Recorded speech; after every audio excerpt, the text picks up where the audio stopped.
अस्सलामुअलैकुम, welcome back to my YouTube channel. I hope कि आप सब अपने अपने घरों में खैर आफियत के साथ होंगे। बकरीद के बाद से जो दावतों का सिलसिला चलता है तो काफ़ी लंबे अरसे तक चलता है, तो यकीनन गोश्त खाकर आप सब हो गए होंगे बोर। तो आज मैं लेकर आई हूँ बहुत ही मज़ेदार, बहुत ही इंटरेस्टिंग अंडे आलू का सालन या अंडे आलू का कुरमा, जो कि आपको बहुत ही पसंद आने वाला है। तो चलिए स्टार्ट करते हैं हमारी आज की रेसिपी। बिस्मिल्लाहिर्रहमानिर्रहीम। घी मैंने 3-4 कप के करीब लिया है। बेहतर है कि ये सालन आप घी में बनाएं, लेकिन अगर आप चाहें तो ऑयल भी यूज़ कर सकते हैं। उबले अंडे हैं 5 से 6। अंडों को चंद मिनट के लिए आपको फ्राई कर लेना है हाई फ्लेम पर। अंडे हमने बॉईल लिए हैं, थोड़ा सा एहतियात से आप इसे फ्लिप कीजिए वरना अंडे बिखर जाएंगे। दोनों तरफ से अंडों को हमें गोल्डन सा कलर दे लेना है। फ्लेम हमें हाई ही रखनी है। तकरीबन 4 से 5 मिनट लगे हैं, अंडे जो है फ्राई हो गए हैं। अंडों को मैं फ़िलहाल निकाल कर रख लूँगी। अब जिस ऑयल में मैंने अंडे फ्राई किए हैं, ऑयल यही है। इसी में मैंने हाफ़ केजी या 7 से 8 मीडियम साइज़ के आलू थे, जिसे मैंने उबाल कर छिलका उतार लिया था, वो भी मैं इस ऑयल में फ्राई कर लूँगी। आलूओं को भी हमें दोनों तरफ से गोल्डन सा फ्राई कर लेना है।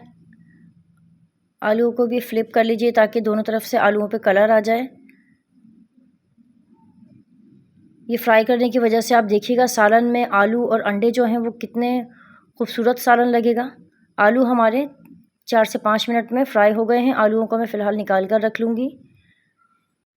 यही घी मैं आलू अंडे की ग्रेवी के लिए यूज़ करूँगी। घी में मैंने 2 तेज़पात के पत्ते शामिल कर दिए हैं। 4 से 5 है हरी इलायची। चंद सेकंड के लिए जब इलायची से खुशबू आने लगे तो 2 मीडियम साइज़ की प्याज थी, जिसे मैंने ग्रेट कर लिया था, वो भी मैंने इसमें शामिल कर दिया। आप चाहें तो प्याज को पीस कर शामिल कर दीजिए। अच्छी तरह से हाई फ्लेम पर 4 से 5 मिनट के लिए हमें प्याज को भून लेना है, ताकि प्याज का जो गोल्डन कलर है वो भी आ जाए और प्याज में से जो कच्चेपन की स्मेल है वो ख़त्म हो जाए। यहाँ मैं इसमें शामिल करूँ 2 खाने के चम्मच पिसा अदरक लहसुन है। अदरक लहसुन को प्याज के साथ अच्छी तरह से हमें चंद मिनट के लिए भून लेना है।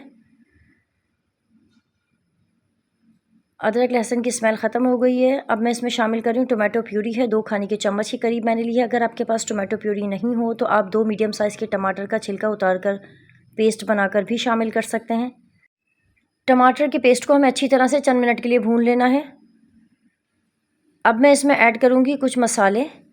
पिसी लाल मिर्च मैंने ली है 1 खाने का चम्मच। अगर आप चाहें तो 1 चाय का चम्मच लाल मिर्च, 1 चाय का चम्मच कश्मीरी लाल मिर्च शामिल कर लीजिए, उससे भी कलर बहुत अच्छा आता है सालन का।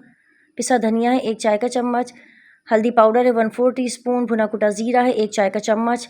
नमक मैंने शामिल किया है तकरीबन 1.5 चाय का चम्मच के करीब मैंने टोटल नमक इसमें शामिल किया है। अच्छी तरह से मसालों को हमें चंद मिनट के लिए भून लेना है।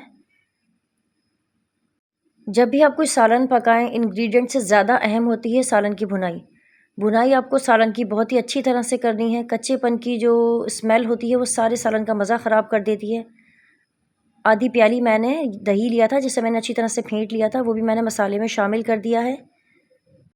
दही शामिल कर हमें कर लेनी है मसाले की अच्छी तरह से भुनाई। यहाँ आपको मसाला इतना भूनना है कि जो ऑयल है वो अलग होने लगे। ये देखें मसाला अच्छी तरह से भुन जाता है, ये निशानी होती है कि ऑयल जो है अलग हो जाता है। आप चेक कर सकते हैं मसाला बिल्कुल अच्छी तरह से हमारा भुनकर तैयार हो गया है। अब जो अंडे और आलू जो मैंने उबाल कर रखे थे, इस पॉइंट पर इस मसाले में वो उबले अंडे और उबले आलू जो है वो मैं शामिल कर दूंगी।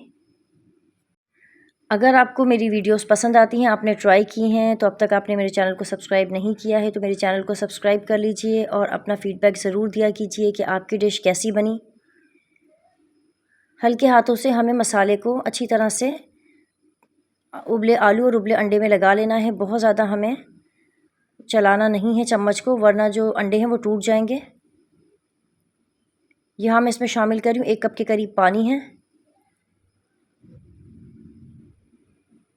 ये देखें अभी जो है सालन हमारा पूरी तरह से तैयार भी नहीं हुआ है, लेकिन कलर आप चेक कर सकते हैं कितना खूबसूरत हमारे सालन का कलर आया है। 5 से 6 मैंने साबुत हरी मिर्चें यहाँ शामिल कर दी हैं। ढककर 7 से 8 मिनट के लिए मैं सालन को पका लूँगी। फ्लेम मैंने मीडियम ही रखी है। 7 से 8 मिनट मैंने सालन को पकाकर बंद कर दिया था। यहाँ मैंने थोड़ी सी ग्रेवी रखी, अगर आप चाहें तो बिल्कुल खुश्क भी कर सकते हैं इसे। अब मैं इसमें शामिल कर रही हूँ 2 खाने के चम्मच हरा धनिया था, जिसे मैंने चॉप कर लिया था।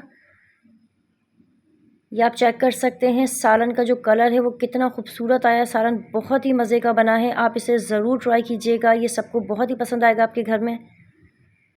मेरे घर वालों को तो ये सालन बहुत ही पसंद आया है। अब सालन को और प्रेजेंटेबल करने के लिए मैं इसमें शामिल कर रही हूँ ऊपर से कुछ चॉप हरा धनिया है। चपाती के साथ आप इसे एंजॉय कर सकते हैं। आज ये रेसिपी अपने लंच में ज़रूर ट्राई कीजिएगा। कल मिलते हैं किसी नई रेसिपी के साथ, तब तक के लिए अल्लाह हाफ़िज़। Mummy, it's too yummy.